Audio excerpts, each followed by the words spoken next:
Hey, what's up? DFS Rico coming at you with my picks and insight for this League of Legends LPL and LCK 4-game slate on Saturday, June 27th.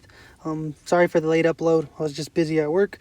But I'm right back to it.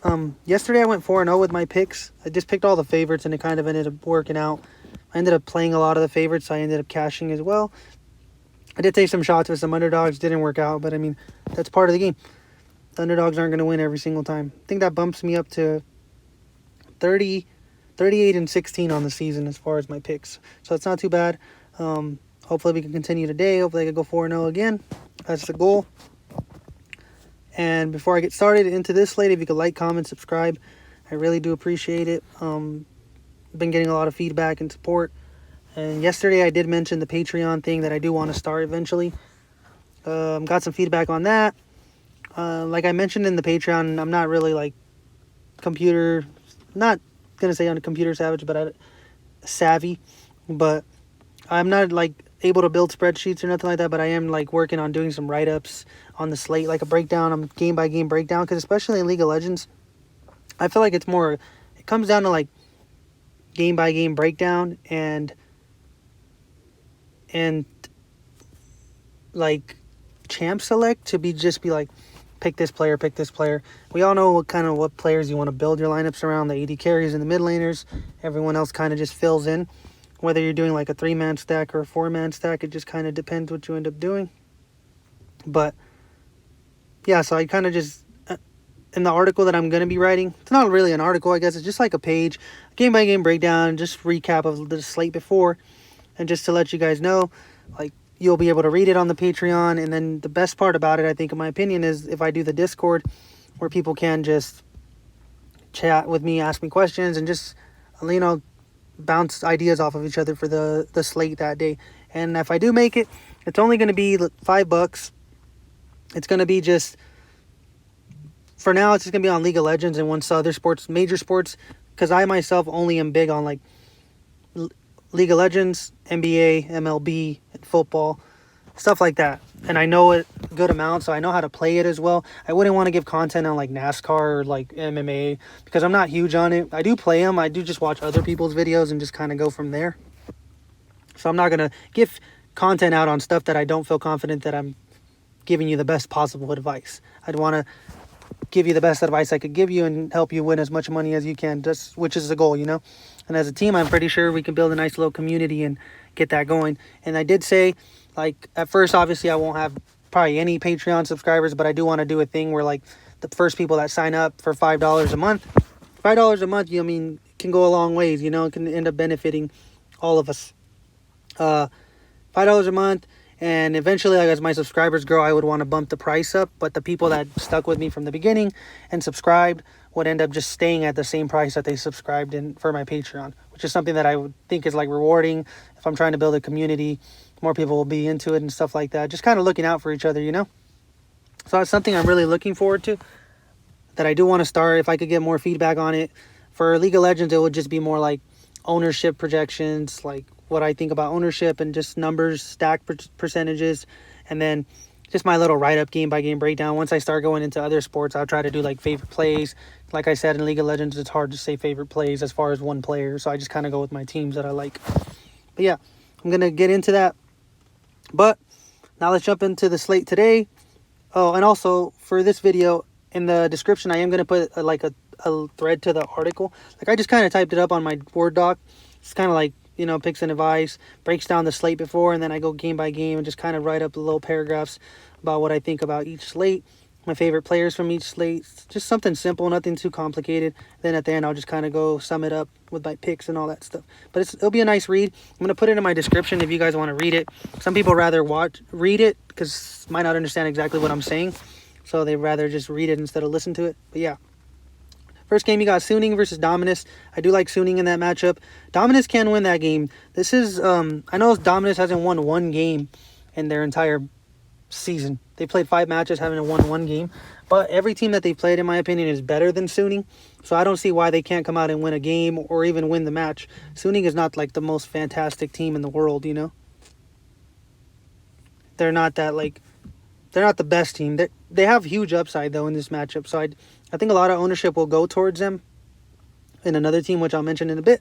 So I do like Suning though, but I don't mind Dominus as like a 20 max or something like that. Something smaller, you probably don't have to go that crazy, but it's not a bad idea. E-Star and Fun plus Phoenix. I do like E-Star in that matchup to pull off the upset. Every slate I try to at least pick one upset, and I'm going to go with them. Fun plus Phoenix is a solid team, but I just think E-Star's the best team that's an underdog, and if that makes sense. And they have huge upside with a lot of their carries. And one thing I was looking at for that game, I noticed E-Star is a lot better than Fun plus Phoenix at a lot of objectives like dragon control percentage, herald control, ward jungling. Like, they've just been better in every aspect of the game as far as the stats have shown. I mean, it all comes down to champ select, like I always say. So, but I do like E-Star in that matchup for the upset. But I mean, Fun plus Phoenix is another really good team. It could go either way. It's an exciting game to watch right there. Then you got APK Prince versus Gen.G. I am picking Gen.G. Gen.G is actually my favorite team on the slate. I know the LCK is known to not have crazy upside, but I'm going to take my chances because I think they could pull off a 2-0. And that's kind of what I want to look for in my 4-man stacks. I really want a 2-0 sweep because that's when usually you see that crazy high upside with 100.90. It's usually just blowouts. That's kind of where I'm expecting it from. Gen.G or Suning is looking like the way to go. And I think less people will go with Gen.G just because they're the LCK team, and people, I think, in their head still think the LCK is a lot slower than the LPL. Then you got KT Rollster versus Damwon Gaming, another really close match that can go either way in my opinion. But if Damwon if anyone pulls off a 2-0 in this, it would be Damwon Gaming.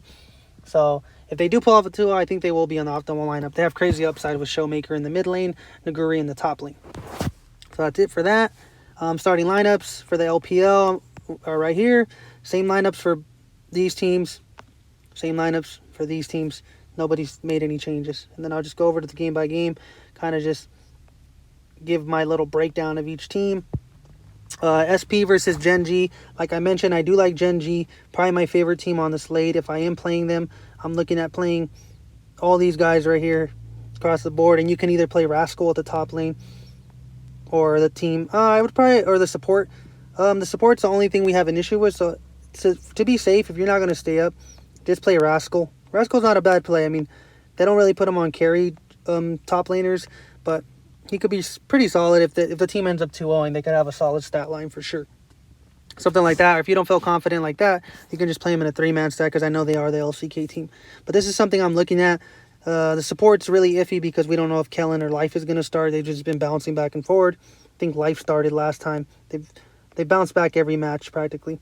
But I'm not really looking at SP in that matchup. Gen.G's just a lot better at every aspect of the game.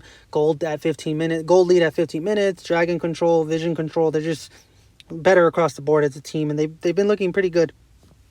And I do like Gen.G. So next game, you got Suning versus DMO. If I am focusing anyone on Suning, I would focus on Angel, crazy high upside, and Hyung Fang. Hyung Fang has 100-point upside in victories. Not this split, but last split. When they were getting 2-0 victories, he was just absurd. He was getting 100-point games, and this is one of those matches where he can do it. I would focus with them, those two guys, and Selpham. Even Sword Art, like that's already a solid 4-man stack right there. Selpham, Angel, Hyung Fang, and Sword Art, but I think that will be the chalk. Same as Gen.G, I think they'll be the two chalkiest teams on the slate, but I think Suning should have more ownership. But like I did mention, Twila and Zubin for DMO are the way I would look if I am playing them. Because I do think they could, if they make it 2-1, I feel like if DMO can make it 2-1, even if they lose, I feel like they're going to put a lot of people's lineups down. Because I think a lot of people are going to come in expecting a 2-0. So maybe you don't play either one of them and you just play somebody else. Because I think Suning will need the 2-0 victory to have the highest scoring stat line on the slate. That's what I believe. Could be wrong, but that's what I believe. And it's like a strategy that I use and it works. Try to avoid 2-1s, and I try to lean towards 2-0s most of the time for my 4-man stacks. Then over here, you got E-Star versus FPX. I did pick E-Star to win, and it would all start with Wink at the bot lane. It's been solid, 82 fantasy points per game. Even in losses, he's been nice. Like, every loss except one, every game except one, he's been over 80 fantasy points. So even in a loss, I don't mind even just playing him. He's just super solid. 7,400 is a little too cheap for him, in my opinion. And then I would like matching him up with Xiaoxi or even Xiao Bai or Wei. But Wei's probably the next way I would go. I would probably go Wink and Wei as my top two favorite plays for E-Star. 8.6 kills per game, 18 assists. This is going to be a high-scoring game for sure. It could go. I think it's going to go 2-1 either way. I don't mind playing either side. Whichever way you want to go, that's the way you want to do it. You just, based off what I've seen on the stats and the numbers, E-Star has looked better this split, but FPX is the defending world champions with the exact same lineup. So I feel like once they start getting it together, they're just going to snowball and start like moving up the ranks in the leaderboards. But it just depends. Like, do you want to bet on... If I'm betting on what they've been doing this split, I like E-Star more. But FPX has the potential to be the best team in the world, so I don't see why they can't put it together this game after getting upset last time versus IG. So that's kind of my thought on that. And then KT and DWG, like I said, I think this match can go 2-0 DWG. I don't think KT has the skill set and the manpower to beat the DWG to 2-0 them. But I think this is like a battle for 4th place in the LCK. DWG and KT were like the 4th and 5th best team last split in the LCK. And I think this is kind of going to help them prove like I'm the better fourth place team, because they both have lost to Gen G and they're battling for 4th in the LCK. We got the 3 best teams, Gen G, T1, and DRX. No specific order. But if I'm focusing anybody for KT, I am playing Aiming. Aiming's probably the most secure player on the team. I don't think they sub him anytime. But their mid laner and their mid laner and their top laner have been kind of bounced around, and they are the last game on the slate. So if I am playing anyone from KT, I would just focus maybe like a Aiming, Tucson, and a team stack if you think they're going to win. That's all I would probably focus on. If you want to take a gamble, you can take a gamble on the top jungler and mid. Me, not so much. Maybe Bono, I guess. Marang hasn't started anything. But I do like DWG better in the matchup. I like Naguri. Just a really good top laner. He played solid against Gen G. They lost the match, but he played solid. Canyon and Showmaker's the way I would go. Ghost would be my least favorite for 7,200 out of all of them.